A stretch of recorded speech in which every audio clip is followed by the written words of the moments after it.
Hello. This is a discussion of Katrina Cat Shepard's power setup in my Mass Effect 3 playthrough with her. Uh, let's take a look at how Katrina's set up. Now, one of my primary detonators is throw, and I don't know that this impact radius really matters to me, so I just decided to go with extra force. I don't know. What's most important, however, is this detonate, increasing the force and damage of biotic detonations by 50%. That's what is most important to me. And then going for double throw, it already recharges incredibly fast. I mean, 1.25 seconds.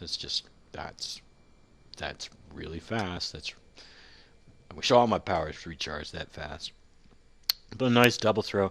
You can occasionally get a double explosion if you catch a couple of troopers or a couple cannibals in Liara's Singularity or something like that. You can get two explosions for the price of two casts. One from Liara, one from Shepard. So that's nice.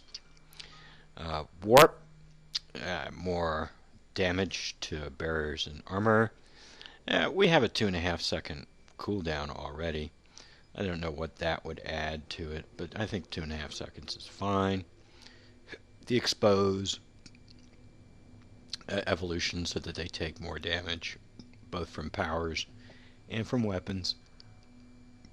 And then detonate to increase the force and damage of combo detonations by 50%. So if you actually hit somebody with this warp here and then follow it up with that throw, which is spec for that, you're getting twice as much damage from biotic combos. These, I don't really use grenades very much. One thing I do use grenades for is if there's some shield generator around somewhere that I want to take out. I'm not that great at throwing these things. My aim isn't that good, and they bounce all over the place before they actually detonate. So I'd go for radius. These are not really aimed at enemies so much as shield generators. And sometimes those shield generators are kind of hidden away. So to get at them, I want as wide a radius as I can, so go radius here. I don't care about the duration of the power. I don't care. I'm not using these things to lift anybody. So I'll go with more grenades. And then I don't care about slamming them to the ground. Like I said, I'm using them to get at generators. So I'm going for the maximum radius I can, which is 8 meters, and damage of almost 14. Well, I've got all this power enhancing stuff. I've got 30% from my weapon, the power amplifier, and I've got 40% from the armor I'm wearing. But still, it's quite a bit of damage there. Almost 1400 damage. Tech armor, I'm not blowing the stuff up. I did blow it up a little bit when I first started playing Sentinel, but as I played Sentinel more and more and more, I just didn't end up blowing it up, so I'm taking the damage protection. I'm not doing melee. I suppose, if you want to run a melee Sentinel, it's a perfectly great way to run a Sentinel, I'm sure. I'm just not doing it. So I'm running a caster Sentinel, so I'm interested in increasing my power damage. And I want as much recharge speed as I can. I don't find that I really need this extra 10% power damage reduction. I don't really need it, especially while I'm running Reeve here.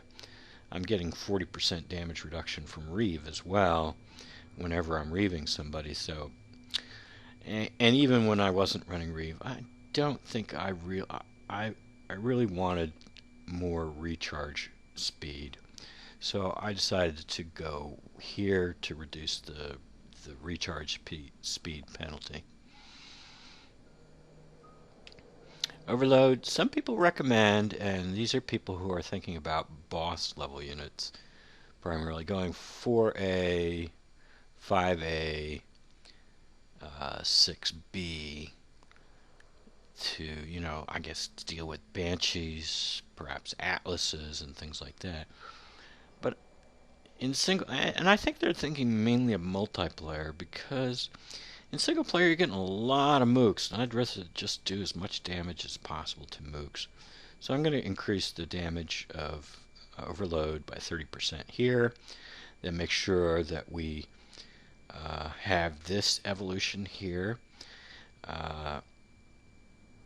Not only does this, your basic overload does half as much damage to health and armor as the listed damage there. So you see the listed damage is 572, but that gets halved for health and armor. If you add this in, it does the fully listed health, 682 there. That's actually doubled against barriers and shields.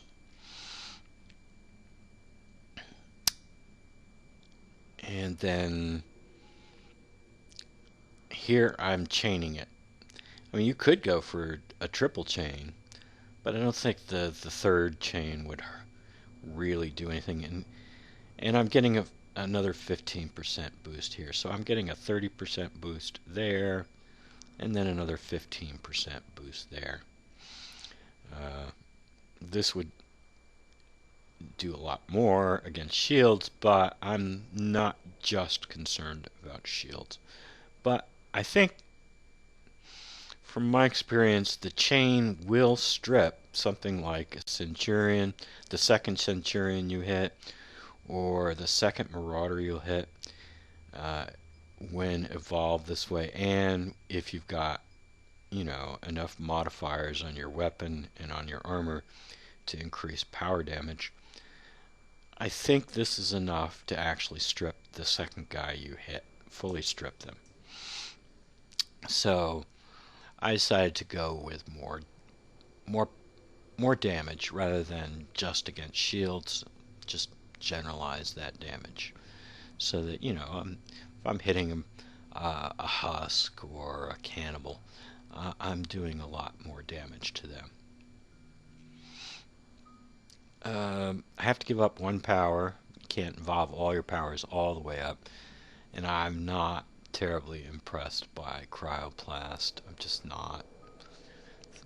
Some people, I'm sure, think would probably swear by it, but you know, it's just one thing I like about Overload, and I also like it about Reeve, they are instant hit things.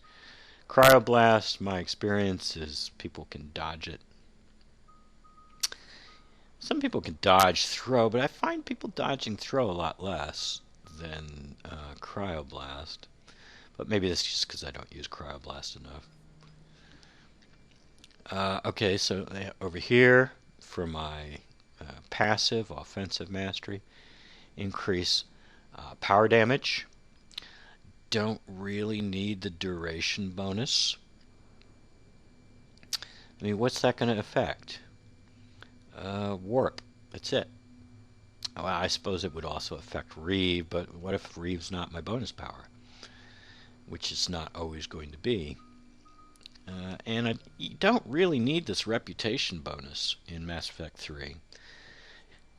If you're talking to people, retrieving artifacts and stuff, you'll have more than enough reputation to pass any persuade check you need to. So, more power damage. I tried this out for a little while, giving my squad mates extra power damage and extra weapon damage. But then I found there were situations where I wanted to carry a certain weapon, and I didn't have enough carry capacity to get a nice cooldown bonus. So I decided the weight capacity is more important to me. And I don't know. I wonder who uses this. I mean, I really just... A 15% chance for no cooldown? No. I'd rather go for a sure thing. And I think a lot of people would rather go for the sure thing, increasing power damage by 25%. So that overall we have a 50% increase in power damage. Fitness. I'm not a melee guy. I'm not doing melee. I am, however, interested in increasing the squad mates' health and shields, in particular Liara, giving her a boost to her health and shield since she's got such low base health of only 200. Everybody else has got a base health of 500, but Liara starts out with a base health of 200. So this is kind of for Liara's sake, but it also benefits the other squad mates as well. So there's Shepard's power setup, and of course it changes based on which bonus power. This will change based on which bonus power I'm using at the time.